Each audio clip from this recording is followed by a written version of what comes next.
I decided to hike the 2025 Appalachian Trail. I'm out here living in Montana, working as a delivery driver.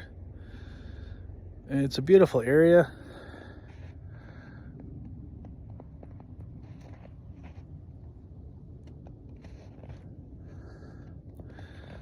Lots of wilderness, very cold, very snowy.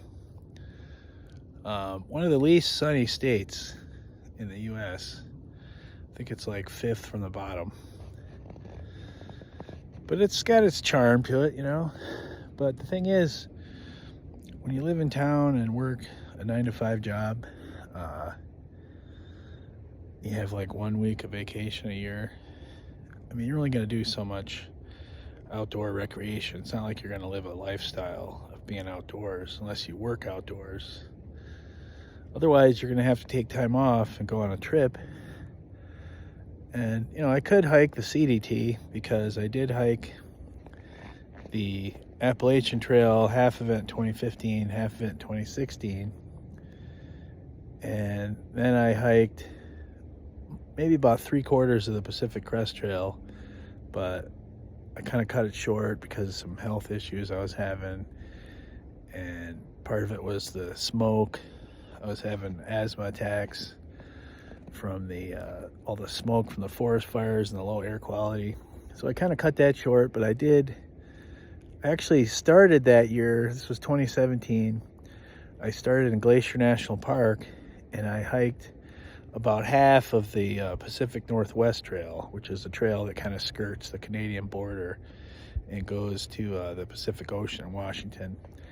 And I enjoyed that, but it was a very rugged, kind of a solitary trail. I didn't really see people. It was very extreme, very picturesque, very scenic. I met some amazing characters when I would go into town. But it was kind of lonely after a while. After I'd done half of it, I was like, I'm ready to have a more social experience. And so the trail crosses the Pacific Crest Trail, so I just headed south, met some friends, and did Washington. So I actually did Washington from the Montana border to Idaho to Washington, did Eastern Washington, connected on the Pacific Crest Trail. So then when I started the Pacific Crest Trail, I'd already done like 500 miles. And then I did the state of Washington on the Pacific Crest Trail. And then I did part of Oregon, but when we got into Oregon, there was lots of fire closures. And so I had to go around parts of the trail. And so then Oregon was kind of checkerboard, And then I started getting into Southern Oregon towards California, and I just was getting sick, having health issues, and I don't normally have asthma. I had childhood asthma, but I wasn't normally having asthma, so I didn't have any kind of medications or inhalers or anything. And so I felt like it wasn't a good idea to just be having asthma attacks, way out in the middle of nowhere. And so I kind of cut that short.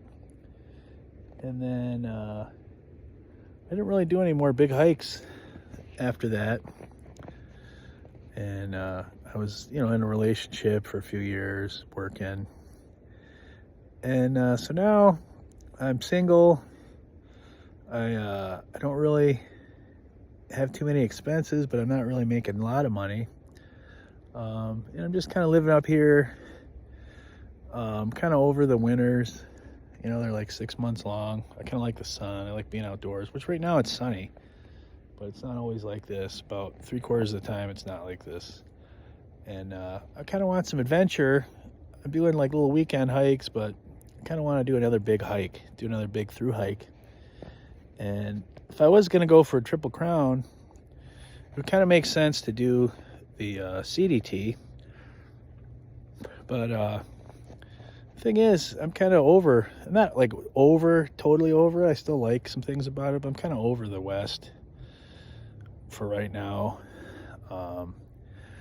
I feel like I had the most fun on the Appalachian Trail. The Pacific Crest Trail was a lot of fun, but I had the most fun on the Appalachian Trail. I just kind of like the trail community. I kind of like the hostels. I kind of like the romanticism of the shelters that have been there for years and just carved with like graffiti from like 20, 30 years ago.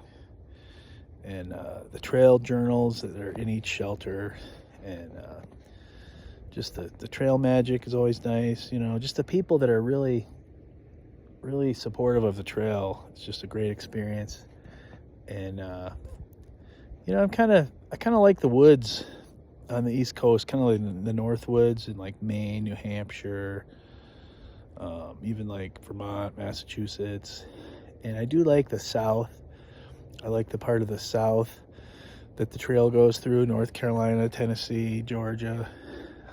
It's always fun after you've been in the North Woods for several months to like start going on rolling hills and some really nice looking farmland. You get into like the rhododendron trees. You know, it's pretty nice. It's a pretty nice experience. It's the most social. People are really cool on the trail. So I'm kind of wanting to do that. So I'm going to save some more money and do a SOBO again.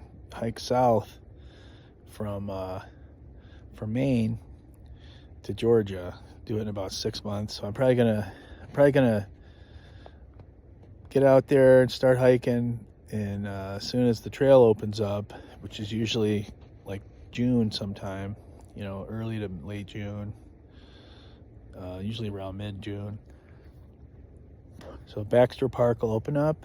I'll summit Katahdin again, and then I'll head south, have an adventure. And it's kind of a familiar trail to me, but it's always new. You know, things have changed. There's been a lot of like devastation in Tennessee, so that might be kind of rough. But I'm looking for the adventure. I'm kind of excited about it. You know, I don't really have any attachments, any like mortgages or car payments or bills, and I feel like I'm not going to be able to do this forever. You know, not that I'm like way too old to hike, but you know, I'm not as young as I was in 2015. So if I just put this off forever, you know, I may never get to do it again. And this has been some of the best times of my life doing these big adventures and hiking these long trails. So I'm making a decision to do it again.